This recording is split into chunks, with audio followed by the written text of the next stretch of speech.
Hi class, I think we continue back. This time topic about children and adolescents on exercise. Okay, again, exercise for children and adolescents are not so,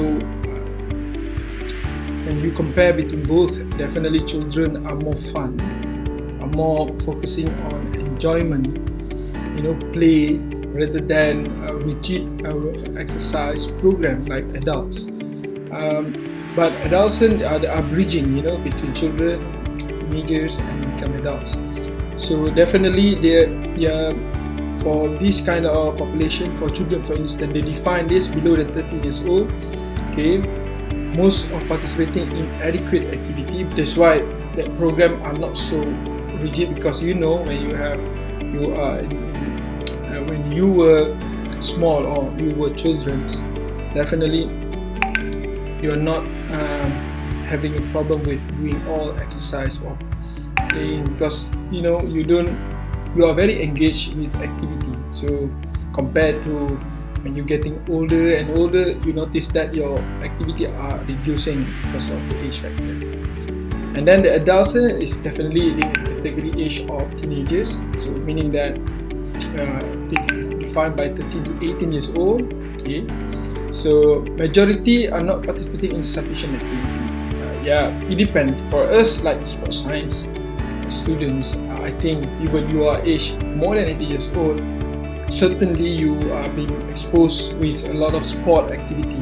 So this is what we're talking about the people who are living in our society. They are not sports backgrounds, or they are never involved in any sport activity, because now a new generation are not like us, where we've been exposed with a lot of activity and fun, like playing physical activity. Like I don't know how to say in English, in Bahasa, like we play chopping, baling, and then you run a lot, and then you play lompat gala and whatsoever. There's so many type of physical fun during our time.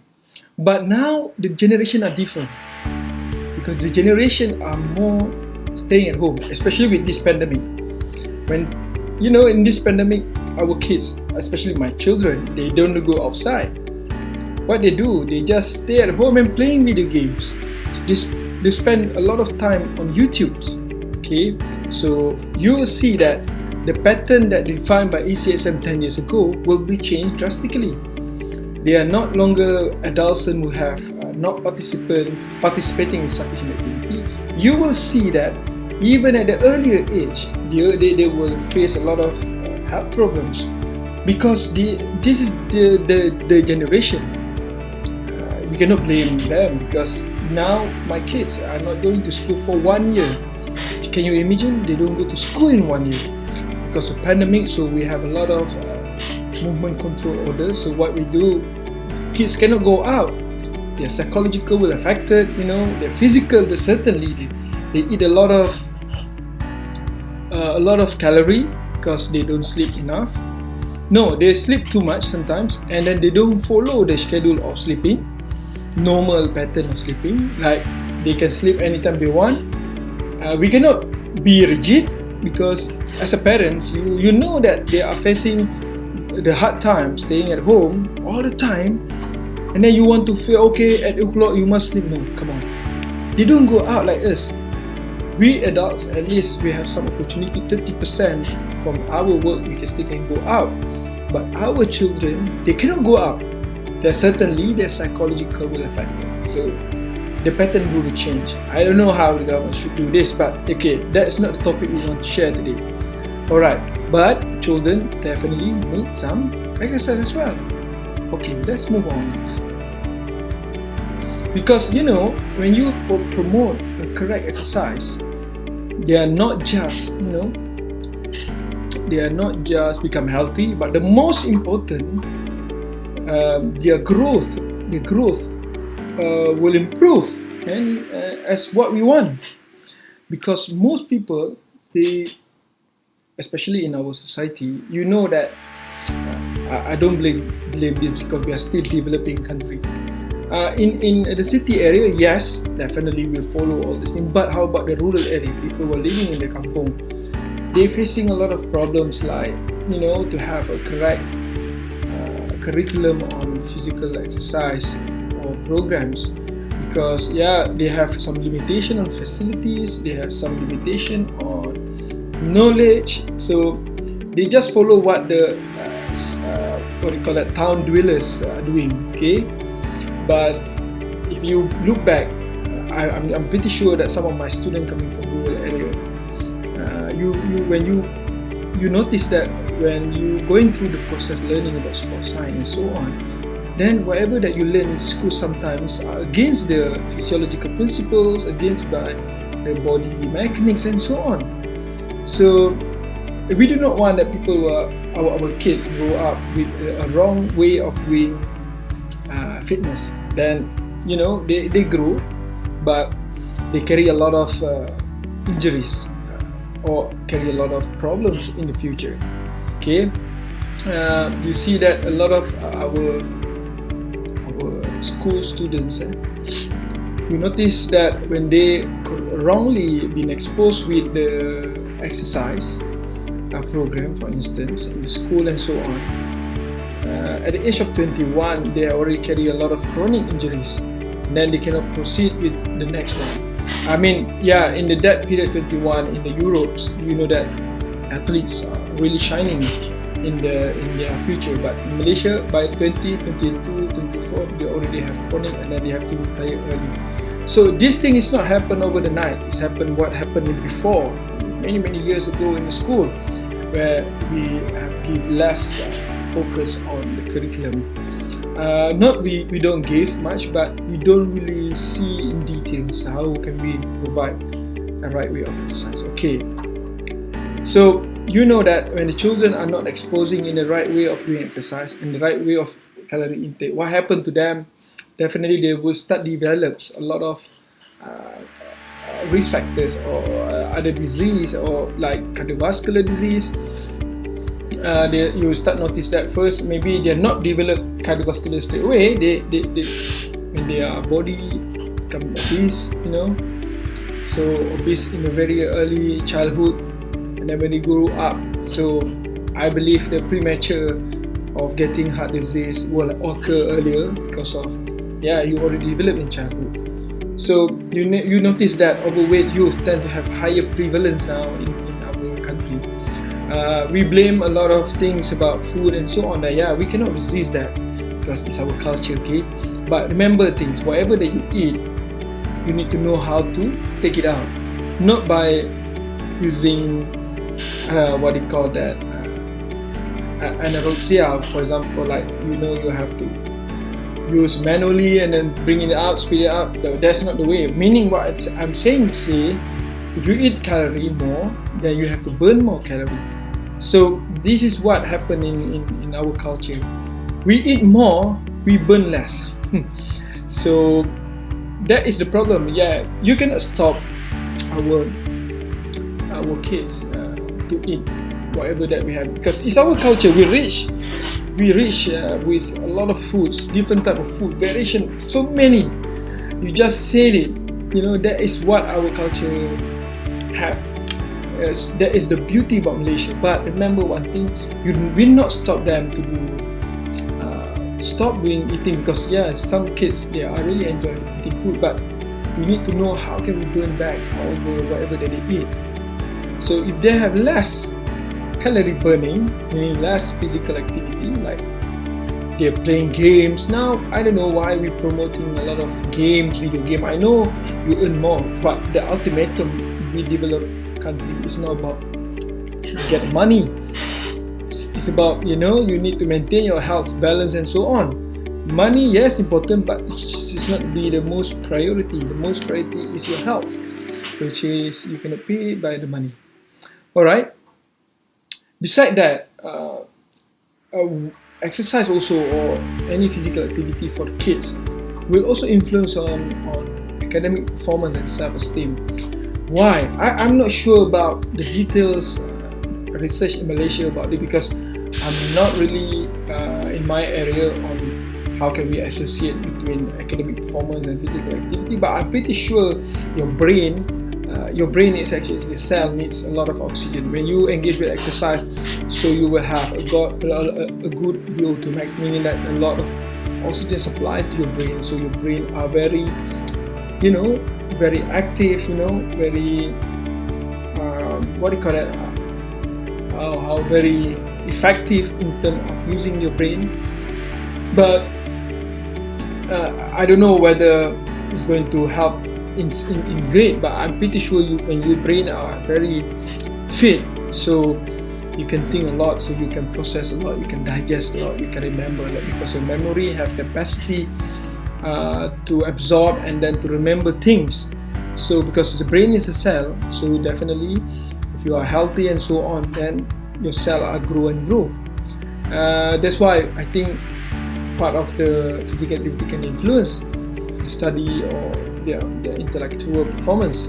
At the same time, sports or physical activity also will promote self-esteem. How can we do this? I think a lot of physical activity engage with a lot of group session. So when you group session, you fun, you talk with your friends, you meet your friends, you while sweating, not just sweating, but at the same time you communicate with people more confidently. You have more confidence to expose yourself. So this is what we call self-esteem. Rather than staying at home, that is not the way.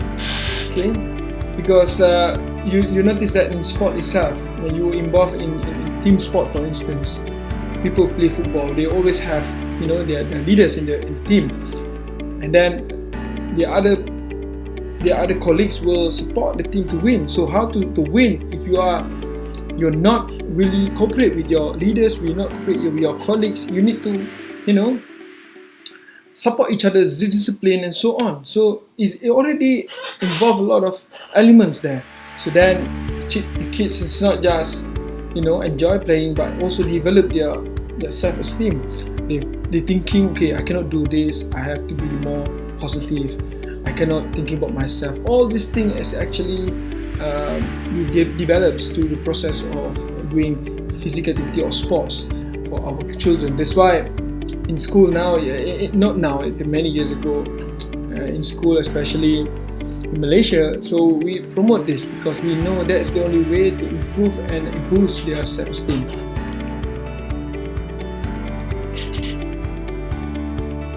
So I think it's clearly physiological response to acute exercise between children compared to adults.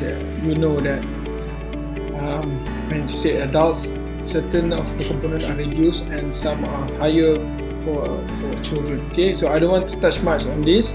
You can read later on. Okay, consideration. All right. So for children, definitely to do testing, and it's not really recommended, because there's no point of doing that, because the heart is healthy unless the doctor said they have some problem with the heart.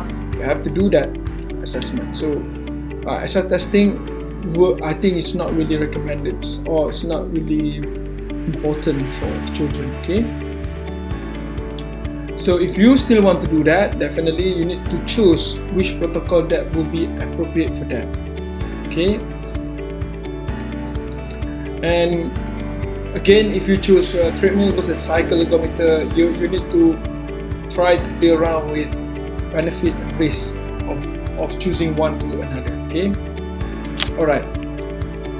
Next is, once then you prescription, I think I don't want to be so rigid with this type of population, but you can engage them every day, at least 3 to 4, or preferable more every day. Okay, as long as they engage with the activity.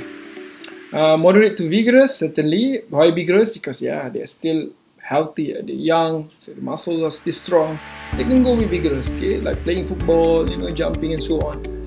So you don't, if you want to count the time, you can go with 30 minutes moderate and then go with vigorous. It depends. Type, the most important type here, a variety of activity and must be enjoyable. Okay, because enjoy will develop a lot of other components. It's not just something that exercise that should be like rigid regime. No, it should be more fun, because children learn from fun, okay, learn from playing. They are not like adults or you focus on one objective, but children, they are not focused on too specific. What they want, it should be fun, should be should be enjoyable, because they need this, okay, they learn from that. So the focus should be more like games, dance. Yeah. So remember, dance also part of exercise. Although it looks like dancing is not like exercise, but try to understand that when you dance, you lose a lot of big muscles. Multi-joint movement. You improve flexibility, are more safe, and then you can sustain longer period of time because of fun element there. You use music and so on. So I think consider dance also part of the exercise or activity. Try to focus on activity that can improve bone, because this period the bone for children are growing. Joint loading certainly will help to improve the joint diameters or joint developments, like diameters or length. There's about time for you to use the activity like joint loading for them, like popping exercise. There's a lot of exercise you can see there.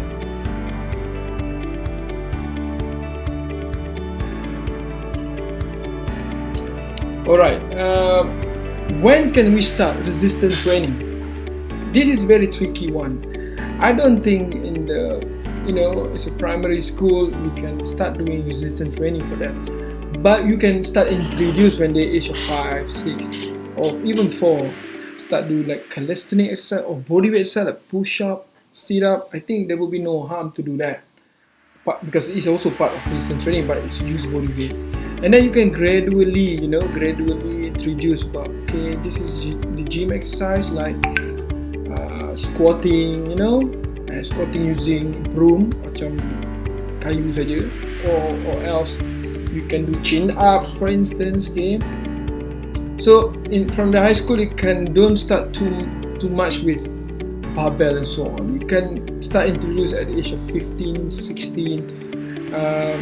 Because I think that will be more appropriate for them, because they really the process of introducing a weight exercise for this kind of age, in the early age, they are not focusing to do exercise, they're more playing this. I think we will take more dangerous things when they start playing with the dumbbells. So for me, you can introduce with bodyweight exercise like push up, sit up, and then lunges and so on.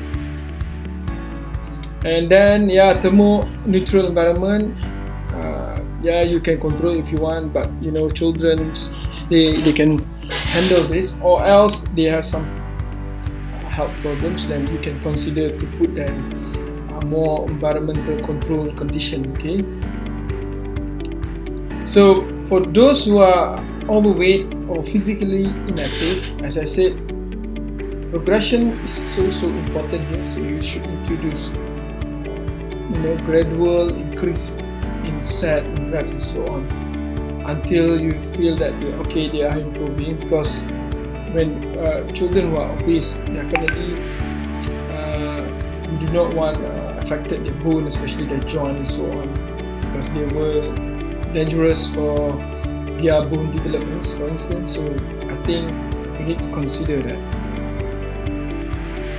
Last but not least,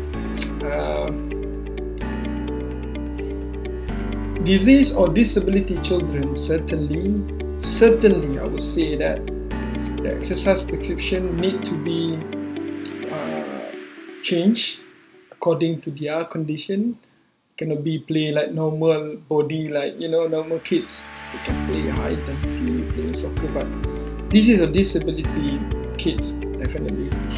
They need different programs, okay? You need to be careful with that. Try to communicate with with the parents, how the condition of the children, and then all the teachers. How can you help them? How can you slot them? Last is decrease sedentary activity and increase activity. We promote lifelong activity and fitness. That is something lacking in our country. We play, we in school that we encourage in the syllabus or in the curriculum to do exercise, but we never tell them what is so important about this. We never put some fun facts to our children that, okay, you should do this. That's something lacking that I noticed in our country. When I remember when I lived in Europe and also in Australia, they, in the early age, they already slowly share the information about the benefit of doing this and this to their health, to their body. So then when they grow up, they can promote lifelong activity and fitness because they know the benefit of doing this. But in our country, we just do except because, okay, I want to win this match. I want to help my team to win the tournament. But there is no other values to tell, okay, you know, when you exercise, you need to take care of this and this. We never put in our curriculum about the importance of sharing important knowledge to our kids, because we believe that it's not important for them. But for me, if you become one day as a fitness coach or trainers, or you work with children one day, maybe you have fitness program for children in the school, you need to engage them with this. You need to know that the children have a very good brain in this period. I mean, the brain are so good when they are very young. The capacity of remembering things, you know, to digest things. That's why they can learn faster. So you don't downgrade or don't overlook this, that children that are not important to learn this. No. If you put them earlier, you expose them, you tell them, you communicate like a friend to them, then they will remember this the rest of their life. So they know, okay, I need to maintain my fitness, I need to maintain my health through exercise, so then I can prevent a lot of things. So this thing is lacking to our country. So I really urge to all my students, one day you become fitness trainers in the industries, try to understand this, why Western can do this, why we cannot do this. The good things you should follow, the bad things you should avoid them to bring it here. I know we have diverse culture, but giving a fun facts or important facts, especially helps to our kids, I think something really good, something are not really against to our culture. There's something that they can use one day. It could be they can prevent all this comorbidity disease like diabetes, you know, like obesity, like they can combat themselves. They know how to manage themselves. So when they know the importance of doing this, what happened to their kids? When they one day become a parent, they also will train their kids. Okay, let's do this. There is no more government will help you with this. The most important now is, as a parents, you need to know about how can we help our kids first, and government will try to do the best. So the point what I want to say here, you need to understand that, treat them, although they are kids, although they are still small, you need to also consider that, okay, they need to know this, because the information that you tell them in a fun way is really remind them the rest of their life. For example, like myself, when I was a kid, I saw my father running in the stadium. My father never tell me about what is the importance of the heart when you do exercise. But I experienced to see this. My father exercise, promoting healthy living, like no smoking and so on. So when it comes to his age of 70 years old, he start get stroke, and the doctor tell me, your father very lucky, because although he got stroke for many times, the heart are not stopping due to the heart muscle are so strong, meaning that your father are promoting healthy living, like jogging, and then also not smoking, don't drinks and so on. That's why the heart muscle still can sustain, although the blood pressure going more than 250 at one time. So if normal people, the heart will break, what they call cardiac arrest, but the father, because he's promoting and doing this thing for many years, so that's why he still can survive.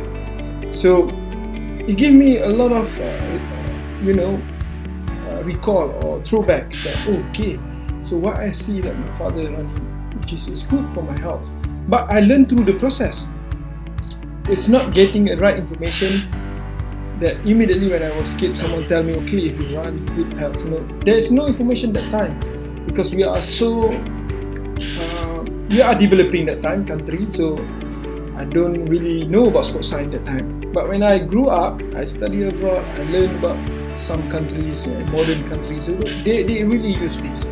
So what I try to tell you all, my students, don't say that okay, this information is only for adults. No, although for the kids, you need to share them because they will promote. They will promote when they grow up, so they will use this as a lifelong activity. So then they can keep fit, and they fit. The children also will fit because we will drag in all the family members. Okay, let's do exercise. So then our society will combat so many diseases related to like obesity, diabetics, and so on. Okay, class, thank you so much. So the next topic will continue after this.